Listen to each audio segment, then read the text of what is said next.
going on, guys? Welcome back to the channel. And as you can probably already tell by the title of this video, I bought a Jeep and I want to give you my first impressions on it. Alright guys, so as you can see, this is my new Jeep. It's a 2021 JL Rubicon Unlimited. You can see I got it in this nice Sarge green color. I will say this wasn't really the color I was looking for initially, but after having it for a couple weeks, I am pretty happy with it. And I definitely think it's going to look real nice once I mod it up a bit. I did buy it with the EcoDiesel engine. You can see you got the little badge back here now. I am glad they made this an actual badge and not just a sticker. Also went with the premium soft top on it. Didn't get the paint match fenders. Would have liked to have had those, but we'll talk more about options in a different video. You can see this did get the nice red dashboard, which I personally like. But yeah guys, I just want to get some of my initial thoughts out there on there. I'm not doing a full review. I want to have this thing for a little bit longer, a couple months, before I really give a good initial review.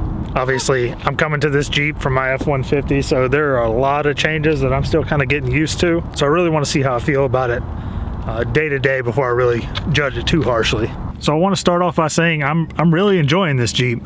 I've never made any videos on a Jeep before, but I have actually owned two other Jeeps in my life. I had a 2012 orange Unlimited JK back when they first kind of redesigned the interiors on those a little bit and put the newer engines in them. And prior to that, after graduating high school, I got a 2002, I believe, Jeep Wrangler TJ, a red one. And you know, that's one of those kind of cars I wish I never got rid of. But after owning both of those Jeeps for a while, I always kind of told myself if I got another one that I would get a Rubicon the next time. And I've got a list of reasons why. But yeah, first off, like I said, I'm really enjoying the Jeep. It's good to be part of, you know, kind of a community again. You know, some vehicles, I know the Toyota 4Runners and the Tacomas, you know, they have their pretty strong fan bases as well. Same with Mustangs and stuff like that, cars I've all had in the past. But the Jeep, especially with Wranglers, they have a pretty special fan base if you've never had one before. You know, the fans, they're very social. People wave at each other when you drive down the street. There's a lot of Jeep clubs no matter where you go. Now I say all that to kind of preface it. There are some issues that now that I've actually lived with it for a couple weeks, I'm kind of reminded, you know, these things aren't for everyone. There are definitely some day-to-day sacrifices you got to make, especially if you're a bigger guy like me. I'm 6'3". You can tell I've got plenty of headroom above me. The headroom, there's very few cars in the world that can, you know, beat these things on headroom. But as you can see, there's not necessarily a lot of leg room in these cars. You can see where my knees always kind of bash on the side, the dash and things like that. Which again, I've had Jeeps before, so that's something I knew going in. But if you're considering buying one of these and you're a taller person, that's something you're going to have to consider and think about how you'll feel about it long term. Now, like I said too, I bought the diesel this go around. That's something that on these new Wranglers, once I heard the rumors about them, I was pretty set that, you know, I wanted to get a diesel when they came out. I like the 3.6. It's a solid motor. It's proven itself, especially at this point. It's been in the Jeeps for almost 10 years now. It's been in everything that Fiat Chrysler has made. You know, I was one of these people that was saying that, you know, Jeep should really bring the diesel to the US market for a long time. And personally, I believe if you're able to afford buying a new vehicle and you feel that way about certain things, you know, if you say for the longest time, like, oh, well, they should offer a manual transmission in this car, they should offer this certain engine in a car, when the manufacturers actually do it, then you need to put your money where your mouth is and actually buy it. Otherwise, they'll never do it again. I love the way the diesel feels driving around. I love the sound of it. I'll give you guys a couple clips right now.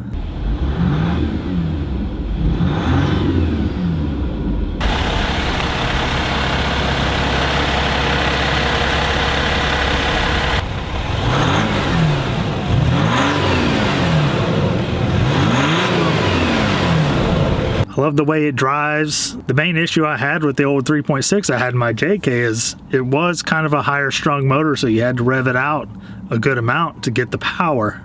And my JK was a manual, so I felt like, you know, when I was actually trying to get up and get moving pretty good, you know, the way it just rocked around and stuff like that as I was shifting through the gears, I wasn't super happy with the overall driving experience.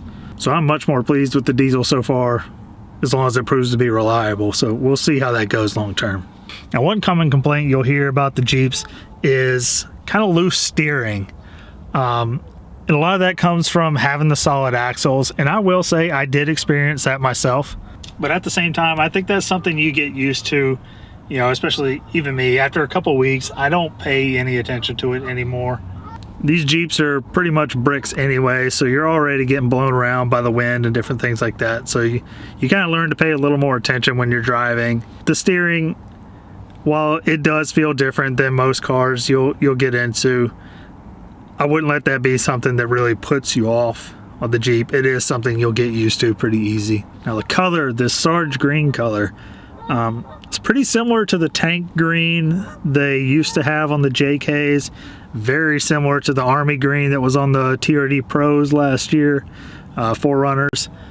But I like it. I was really looking to get that Chief Blue color they came out with. It's a really bright blue, but I think they were doing kind of a limited edition run, so I wasn't able to find one with the options I wanted. And by the time I decided I was ready to order one, they just weren't available anymore. But I'm liking this color. It goes really well with the red dash, and I think it'll be a popular color whenever resale time comes. Now I will say these seats,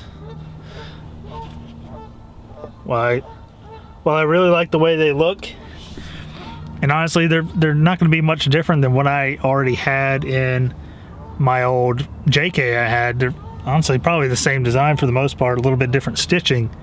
I will say they are not the most comfortable seats in the world. I don't really remember that being an issue in my JK, and I know it's a popular thing a lot of automotive reviewers bring up about these vehicles, but I think for me personally, I think that's something I'm just kind of getting back used to after having my F-150. F-150s are known to have very comfortable seats. You know, I've got a bad back, so that's something I got very used to.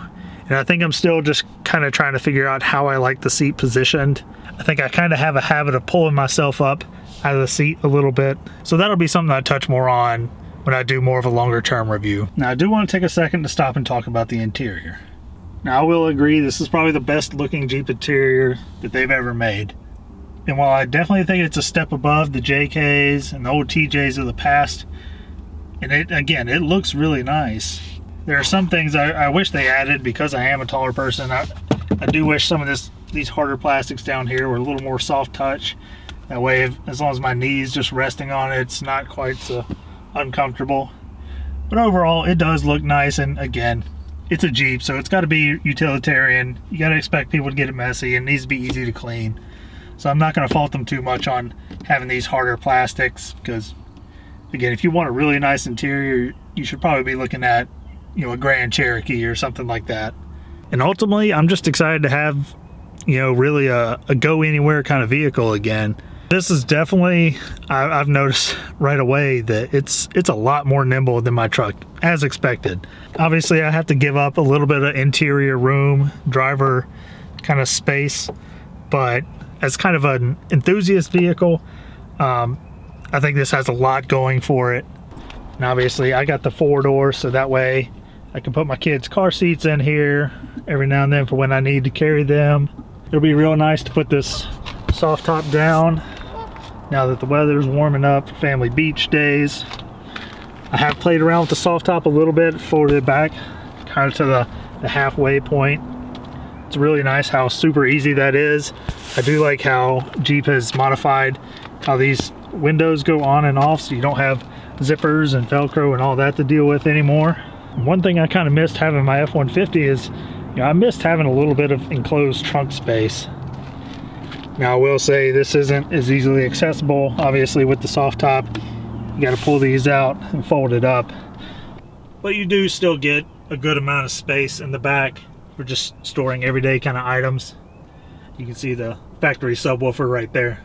But yeah, guys, my overall impressions are, I like this thing a lot. And before I'm done, I want to make a few notes about things that I think you should consider before you buy one of these. I would say if you're looking at one of these, you're probably cross-shopping it with something like the Toyota 4Runner. I guess really that's about it on the SUV department, unless you're cross-shopping it with maybe another Jeep, a Grand Cherokee or something like that. But if you're like me and you're looking for something that's kind of a an enthusiast vehicle. It's going to take you anywhere you ever want to go. You're probably looking at something like the 4Runner, so I'll make some comparisons to that. I did test drive a 4Runner back before I purchased this, and I was thinking about it a lot.